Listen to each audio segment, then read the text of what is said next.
matagal na palang alam ni Mayor Alfred Romualdez, kapatid ni Martin Romualdez, mga kababayan, itong napakalalang korupsyon na sa ating bansa. Natandaan nyo po, noong panahon na sinusuri ho nila ang San Juanico Bridge dahil nga ipaparenovate. Noong mga panahon na yon, mga kababayan, ilang buwan na po nakalipas, nasabi na po mismo ni Mayor Alfred Romualdez, mga kababayan, na malala na ang korupsyon sa ating bansa. O, mantakin nyo yan, mga kababayan. Kapatid ng speaker, na itong speaker ngayon, talagang itinutumbok na ng mga resource person na pinatatawag sa Blue Ribbon Committee. Alam niya na. Noon pa lang. Hindi pa lumabas siya si Gutesa. Wala pang investigasyon sa flood control project. Mas lalong wala pa si Diskaya. Pero si Alfred Romualdez, wala na. Nalaman niya na kaagad. Parang meron ng, sabi niya, parang meron ng nangyaring korupsyon. Hindi ho kayo nagkakamali, Sir Alfred. Mismong kapatid mo ang ikinakanta ngayon ng mga resource person sa Blue Ribbon Committee. O ito ho yung video ni Mayor Alfred Romualdez, mga kababayan. Romualdez sa Romualdez na ho ito ngayon. Yung presidente, kadugo nila. Yung speaker, kapatid niya. Sana, sir, mismong kayo po ang lumaban sa napakalalang korupsyon na nangyayari na ho sa bansa ngayon. Sana magsalita ho kayo, sir. At nang sa ganun, hindi masabi ng ating mga kababayan na baka lahat ng mga may pilidong Romualdez, mga kawatan, kahit papaano kayo ho, hindi ho kayo maakusahan ng ating mga kababayan. Pero yung kapatid mo, wala na talagang itinuro na ng mga resource person O ito yung video, mga kababayan, ni Mayor Alfred Romualdez. Panoorin po natin. There is something going on that hindi ka nais-nais, like corruption. Pumapalo ng 800 million. Ngayon, pumapalo daw ng 7 billion. Magkano ba talaga? At gaano katagal nila gagawin yan? At kung may sira ba talaga? Ako po, to be quite frank, medyo nalilito din ako. Because I feel that the public should be given all the information pertaining to the condition of the bridge. Sino bang gumawa ng study na to? At bakit bigla-bigla na lang binigyan kami ng 48 hours para isara itong tulay na to?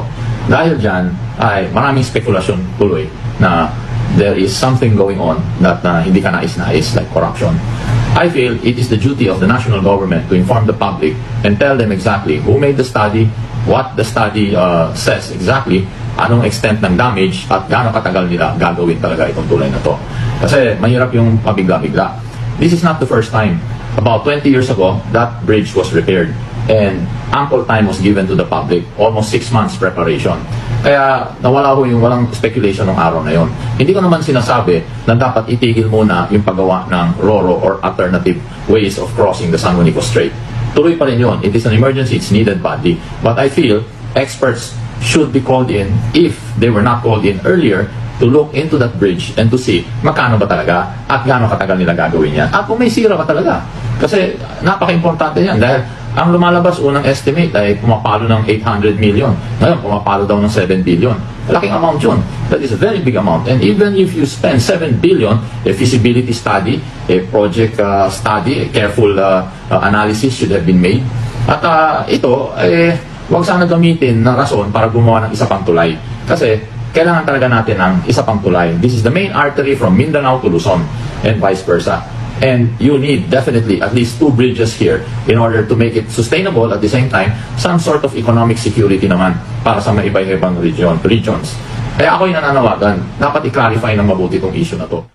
Noong mga araw na yon, mga kababayan, spekulasyon pa lang kasi wala pa nga ang flood control project investigation. Hindi pa lumutang ang mga Diskaya. Wala pa si Gutesa. spekulasyon pa lang. Pero ngayon, hindi na spekulasyon. Hindi na spekulasyon ang malalang korupsyon. Ayan. Kundi, nakinanta na yung kapatid mo, sir eh. Sir, kumanta rin ho kayo. Baka sakali lang po na mayroon kayong alam, Sir Mayor Alfred. Baka lang naman po. Kasi kapatid yung ho yan eh, si Romualdez. No? Ano ba, kumbaga, dagdag na lang sa mga nalalaman nitong mga resource person. Baka sakali lang naman, Sir, na mayroon po kayong nalalaman tungkol sa mga di umano'y corruption na kinasangkutan ngayon ng kapatid mo. Kung meron lang, pero kung wala, okay lang rin po, sir. Importante, etong sinabi nyo noong mga panahon na yun na na isa sa ayos ulit ang San Juanico, may pakiramdam na ho kayo, may spekulasyon na ho kayo, na natutunugan nyo na parang mayroong nangyayaring corruption nga sa ating bansa. Okay na ho yun sa amin, sir. Maliwanag na po sa amin na ang corruption nga hindi lang haka-haka at hindi lang gawa-gawa ng mga resource person. Kundi, totoo. Kasi mismo kayo ho ang may sabi, Sir Mayor Alfred Romualdez. Okay ho yan. Maraming salamat po dito sa kapiraso nyo pong pahayag pero napakalaman. Ayos, so ito pa mga kababayan, isang magandang balita. Grabe, magandang balita talaga. Di ba? Si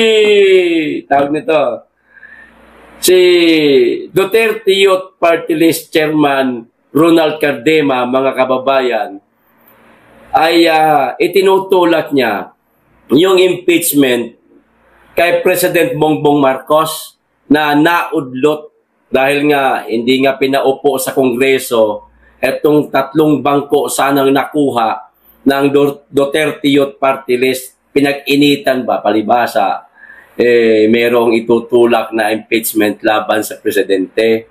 So wala, hindi natuloy, naudlot yun mga kababayan.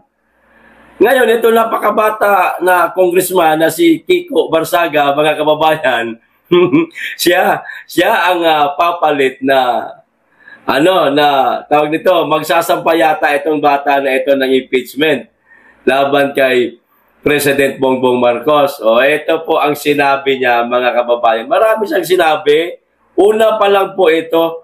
Mamaya meron pang pangalawa na meron din pong nagkwento sa akin. Mamaya, mas excited yon mga kababayan. Unahin lang natin ito. We will impeach President Marcos. O, kita nyo na.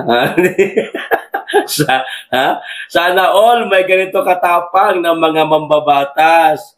Alam kong marami naman dyan sa Kamara na mga mambabatas na ganito katapang, pero yung iba, sumisimpleng patago muna kasi meron pa 3 taon, medyo mahaba-haba pa yan. Ang budget baka magkaipitan din, ganun yun mga kababayan. Iba talaga tong bata na ito, si